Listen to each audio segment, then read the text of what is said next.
10-октябрь. Эң мыкты аяттар.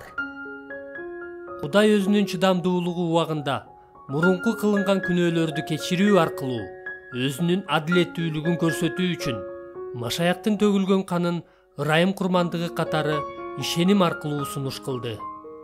Азыркы учурда өзүнүн адилеттүүлүгүн көрсөтүү үчүн ушундай кылды. Ал Исага ишенген адамга адилеттүү жана актоочу катары таанылсын.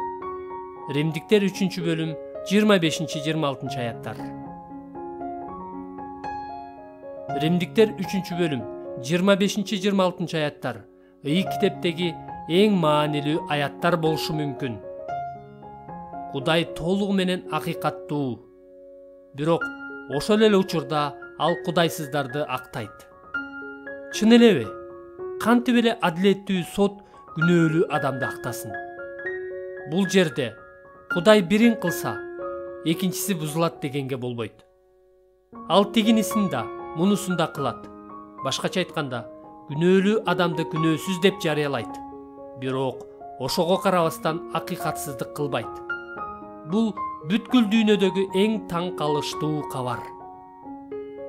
Кудай биздин ордубузга эч жазыксыз Машаякты жоопкер кылды. Ал аркылуу биз эми Кудай алдында акталдык. 2-Корунтуктар 5-бөлүм 21 аят. Ал биздин күнөөлөрүбүздү өзүнө алды, а биз болсо анын адилеттүүлүгүн алдык. Кудай өзүнүн уулун күнөөкөр адамдын денесиндей дене менен күнөө үчүн чалынуучу курмандык катары жиберип, денеде жашаган күнөөнү соттоду. Римдиктер 8-бөлүм 3-аят. Кимдин денеси? Машаяктыкы. Ал денеде кимдин күнөөсү соттолду? Биздики. Эми биз соттолбойбуз. Иса биздин күнөөлөрүбүздү өзүнүн денеси менен жыгачка көтөрүп чыкты. 1 Петр 2-бөлүм 24 аят. Себеби Машаякта бизди Кудайга алып келүү үчүн, биздин күнөөлөрүбүз үчүн бир ирет азап тартты. Адил адам адилетсиз адамдар үчүн азап тартты. 1 Петр 3-бөлүм 18 аят.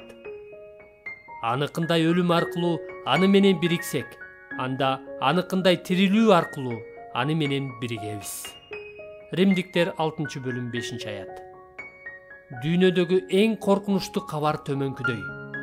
Биз өз жаратуучубуздун сотуна кабылдык жана ал акыйкаттуу мүнөзгө ээ болгон Кудай катары өз даңкынын улуулугун сакташ үчүн күнөөкөр болгон бизге түбөлүктүү каарын төккөнгө мажбур. Ал эми дүйнөдөгү эң кубанычтуу кабар, жакшы кабар мындай. Кудай өзүнүн улуу даңкын чыгара турган, уулун урматтай турган жана тандалгандарды түбөлүк куткара турган жолду тапты жана колдонду. Иса Машаяк бул дүйнөгө күнөөкөрлөрдү куткаруу үчүн келди.